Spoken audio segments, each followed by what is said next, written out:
Salut les mobbers. Donc aujourd'hui, petite vidéo sur ce que je vais faire dans ce mois, dans le mois de janvier, comme tuto et etc. Donc je vais commencer aussi, je vais vous dire aussi du coup, vous avez remarqué, je ne fais pas de montage vidéo et je n'ai ni de générique au début, que tout simplement en fait mon ordinateur, le logiciel qu'il y a dessus, en fait il est pas terrible, et en plus de ça il supporte très mal l'HD et la Full HD. Donc ce que je vais faire en fait tout simplement, je vais pas m'embêter, ça sera vite réglé. Du coup je vais me prendre le Windows 8 et donc voilà, je le mettrai sur l'ordi, et puis comme ça moi j'aurai le fameux Windows Movie Maker là qui prend l'HD et la Full HD. Voilà. Donc sinon, en tuto, qu'est-ce que je vais faire? Je vais faire un tuto donc sur comment monter, comment préparer et monter son kit 66 cc sur donc un moteur AV7. Donc du coup, ce sera en deux parties. Première partie sur la préparation, donc tout ce qui est rectification des joints, donc c'est-à-dire des joints de pipe, joint dans base du cylindre, enfin du bas de cylindre. Pourquoi? Parce que en fait je vais prendre tout simplement j'ai pris des merde, comment ça s'appelle, des joints en fait d'origine, enfin pour moteur d'origine, c'est-à-dire en 39 mm, il me semble, sur la V7.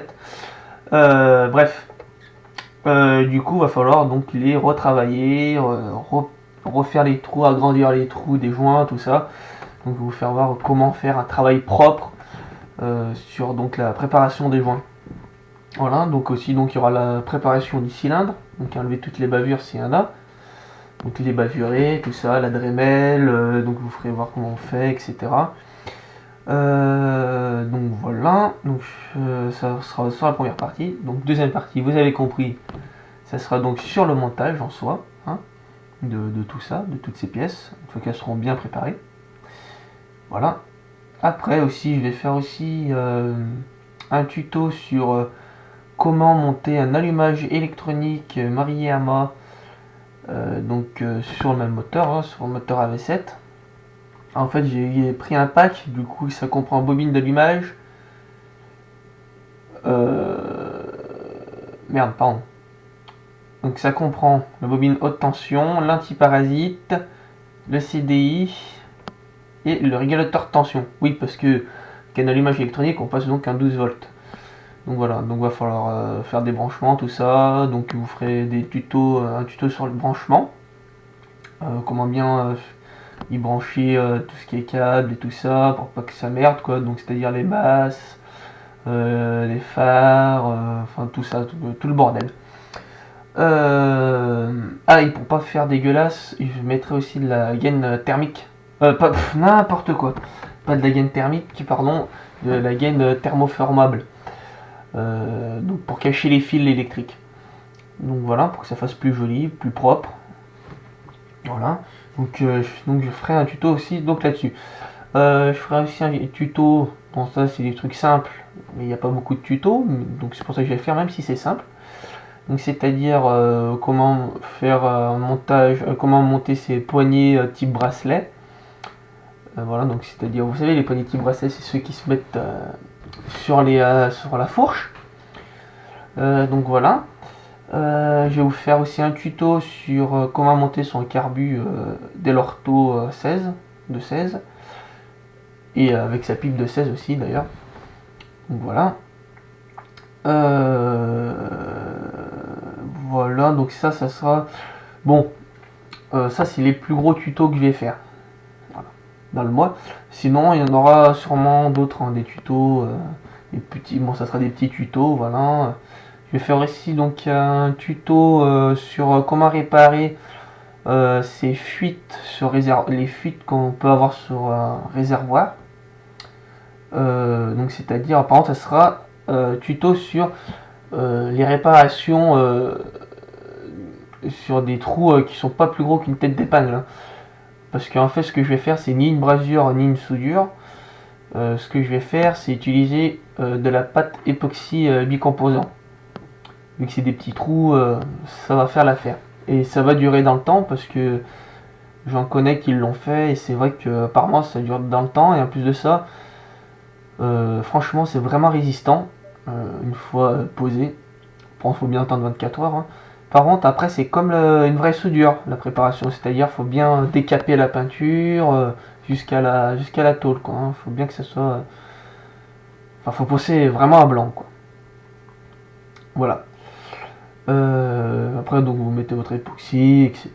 Et après, pour faire propre à la fin, ce qu'il faut faire, donc il faut attendre 24 heures de séchage. Une fois que vous avez attendu ces 24 heures là, vous pouvez commencer à travailler dessus. C'est-à-dire, on peut en fait après retravailler dessus sur cette pâte parce que vous allez voir, ça va faire un. Bon, voilà, pour ceux qui vont commencer, ça va faire comme un pâté quoi. Et ce pâté, on peut le rectifier avec du papier ponce, il n'y a pas de souci. Il se travaille très très bien, ça se travaille très bien, et c'est marrant parce que ça se travaille bien, et en plus de ça, c'est résistant. Et c'est à la portée de tout le monde.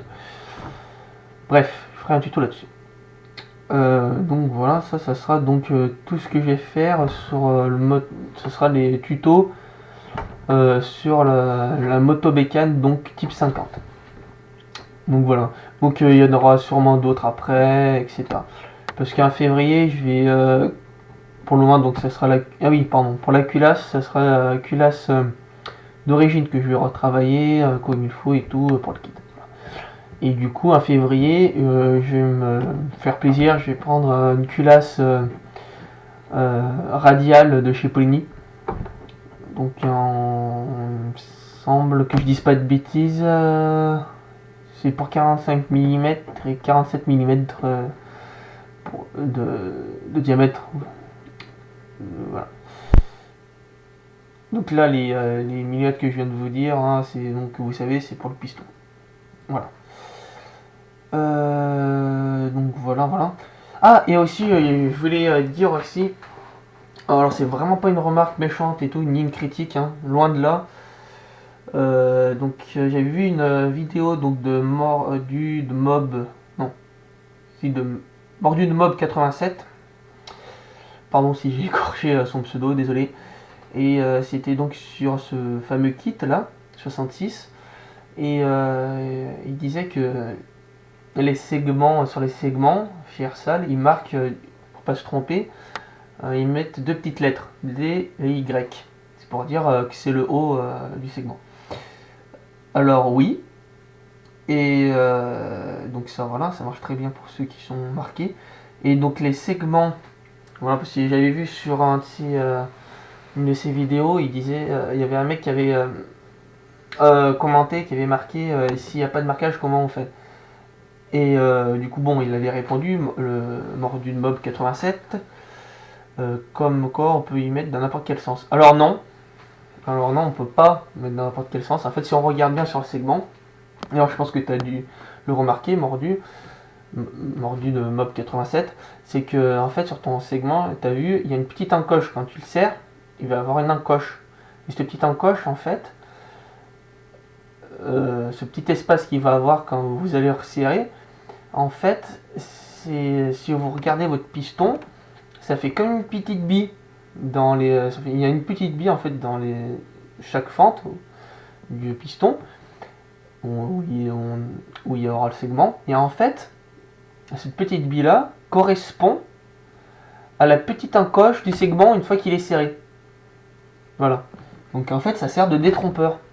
Donc voilà, c'est comme ça au moins s'il n'y a pas de lettre dessus, et ben c'est comme ça qu'on peut voir pour pas se tromper. Voilà. Donc ça sera tout hein, pour cette vidéo. Et j'espère que ça vous a un peu intéressé. Enfin, pour le peu de gens qui me suivent, j'espère que vous allez regarder les vidéos, les petits tutos que je vais faire et tout, parce que franchement il va en avoir et je pense que ça va être plus intéressant que ce blabla. Hein. Donc ce blabla c'était surtout pour vous dire ce qu'il va avoir du coup à faire dans ce mois. Voilà. Allez, sur ce, je vous dis quoi? Je vous dis au revoir. Hein. Et puis bonne année 2019. Allez, ciao.